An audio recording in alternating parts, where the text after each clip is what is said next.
I think a lot of the redundancy that happens in Mgtow when it comes down to discussing topics that have been covered before.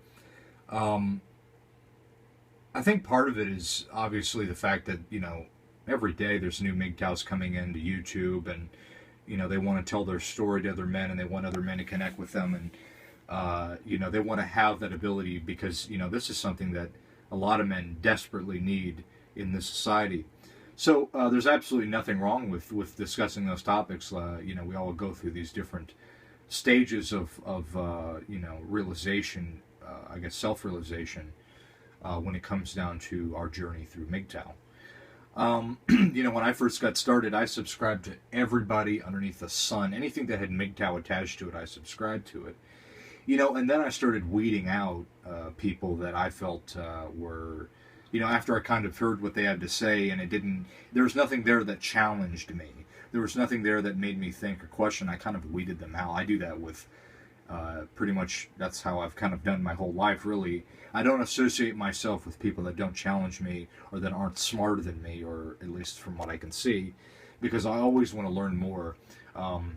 That's one of the reasons why I find that the best channels on YouTube are those people that are, the older Mgtows, of course, because they have more experience, and they just always have things that are just from what relates to me personally. I always learn something every day whenever I hear these people discuss things.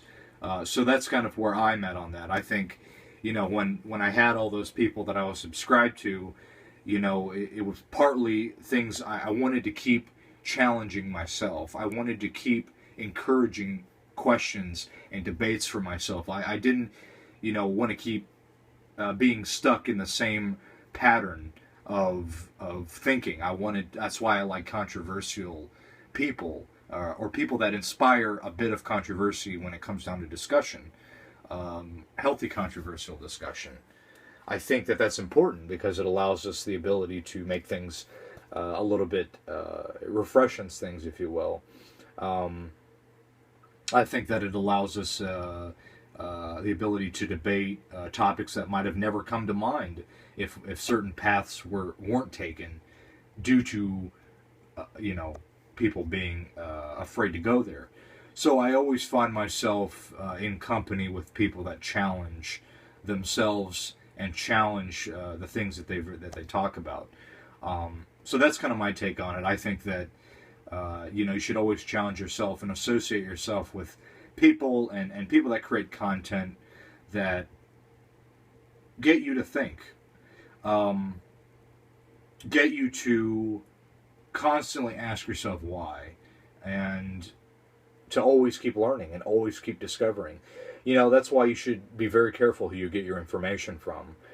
Most people don't even think about that. They just think, oh, I'll learn anything from anybody, and you have to be very careful where you get your information from, because not everybody knows everything, and not everybody connects with you personally the way that certain people do and other people don't.